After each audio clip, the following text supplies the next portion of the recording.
Tu viens de mentionner que tu n'as pas... Bon, pas l'entrepreneuriat, mais la politique n'est pas quelque chose qui t'interpelle nécessairement. Non. Ceci étant dit, étant une personne qui a à cœur l'entrepreneuriat, l'économie, c'est lié. Ensemble, l'économie et la politique, encore une fois, c'est lié.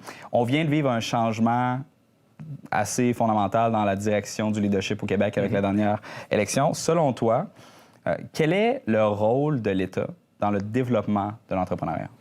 Bien, je dirais que le rôle, il peut avoir différents folds, différents angles que l'État doit jouer. Définitivement, un premier qui est l'encouragement, donc stimuler l'entrepreneuriat par une saine promotion des valeurs entrepreneuriales, je dirais, par une implication dans différents... Tu sais, il y a beaucoup de gens là, qui évoluent autour de la planète entrepreneuriale au Québec. Là, je pense à la Fondation d'entrepreneurship du Québec, au Réseau M. Je pense à l'Association des clubs étudiants entrepreneurs, à GIA Québec. Il y a beaucoup d'organisations qui font la promotion de l'entrepreneuriat, autant chez les très jeunes, à la grande journée des petits entrepreneurs, aux jeunes de secondaire, au cégep, collégial et tout ça. Donc, même après ça, il y a beaucoup de gens qui jouent là-dedans. Donc, le gouvernement a un mot à dire en soutenant et en choisissant certaines de ces initiatives-là et en les encourageant, donc en les finançant, ni plus ni moins.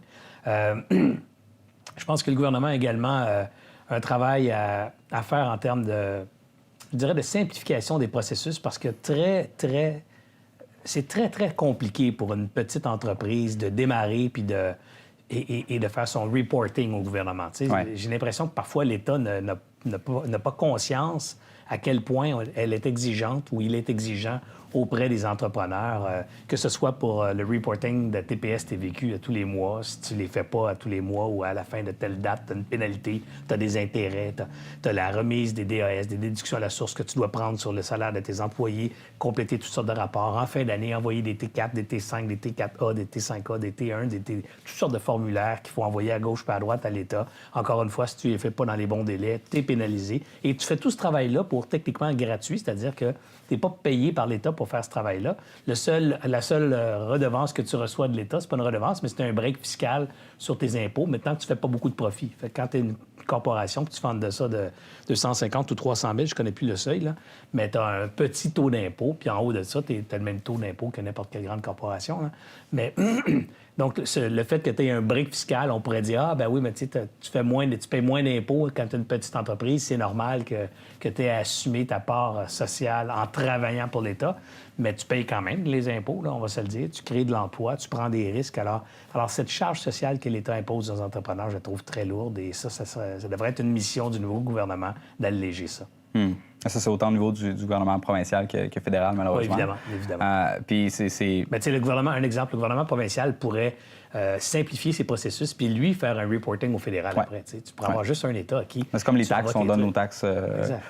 Des taxes harmonisées. Aux Québécois. Puis après ça, ils shippent au Canada. Mais j'ai l'impression que... Mais c'est une structure que ça fait tellement longtemps qu'elle existe que ça n'a pas été modernisé. Moi, des fois, quand j'appelle, j'aime appeler... C'est censé être capable de faire ça toi-même. C'est pas ma génération. Je suis supposé d'avoir un formulaire quelque part sur Internet, là, voyons, là, tu sais. Puis ensuite de ça, il faut que je faxe quelque chose. De faxer. C'est quoi ça? Là, il faut que je te l'envoie par la poste. Ouais. Qu'est-ce que j'ai...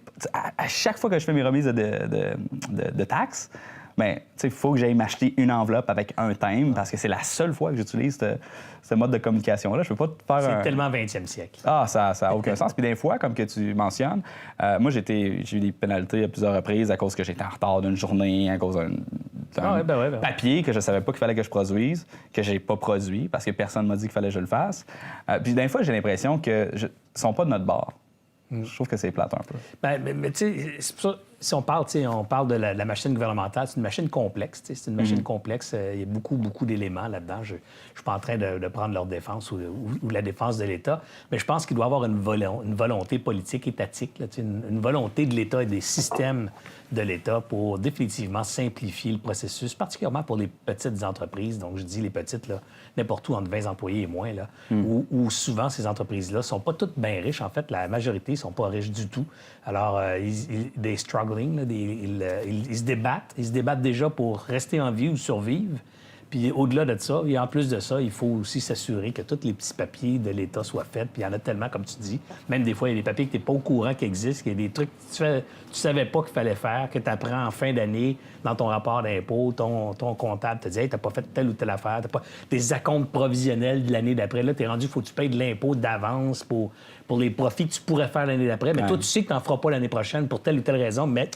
Faut que tu payes pareil. Faut que tu payes pareil des acomptes provisionnels. Alors, il y a toutes sortes de... C'est très complexe. Donc, ça, c'est un des aspects, je pense, que le gouvernement devrait attaquer. Donc, je disais tantôt, d'une part, la promotion de l'entrepreneuriat, d'autre part, la simplification de ces processus, puis peut-être aussi, je dirais, un peu plus d'éducation. Tu sais, promotion égale pas nécessairement éducation. Promotion égale... on démocratise, je dirais, le vocabulaire, le langage. Mais l'éducation, c'est peut-être de commencer à mettre dans nos programmes scolaires très jeunes une certaine littératie financière et entrepreneuriale. Pas juste financière. On parle beaucoup là, et on devrait avoir des cours d'économie un peu à l'école mais quand on est jeune pour comprendre les taux d'intérêt composés, les hypothèques, tu sais, le langage minimum qu'un jeune de ton âge devrait maîtriser. Mais je vais au-delà de ça. Tu sais, quand je vais au-delà de ça, je parle d'éducation où on devrait commencer aussi à inculquer certaines valeurs entrepreneuriales. Quand je dis certaines valeurs, c'est que dans notre société, on valorise beaucoup l'argent, mais on ne parle pas de comment on a acquis l'argent. Tu sais. Ouais. Il y a comme une dichotomie là-dedans, quelque chose qui ne fonctionne pas. Tu sais. Il y a des gens qui vont applaudir quelqu'un qui se promène avec une voiture de 300 000 à 400 000 sur la rue, puis ils vont dire « Ah, wow, ça, ce gars-là ou cette femme-là, elle a réussi, check ici sa voiture. » Mais personne ne s'est posé la question « Comment il y a eu cette voiture-là? » Qu'est-ce qu'il a fait, qu'est-ce qu'elle a fait pour obtenir cet argent-là? Et moi, ça me dérange un peu. On ne travaille pas assez sur les valeurs fondamentales. On parle juste du cash ou de l'objectif, pas de l'objectif, mais du résultat et de la conséquence. On ne parle pas assez du comment. Et ça, on devrait enseigner à l'école. Les valeurs entrepreneuriales, c'est quoi? Bien, c'est aider les autres, c'est s'impliquer dans sa communauté, c'est faire le juste profit, c'est faire de l'argent correct, mais faire de l'argent en respectant les lois, en respectant l'environnement, en respectant sa société. Ça, c'est des choses qu'on devrait parler à l'école et malheureusement, on n'en parle pas assez.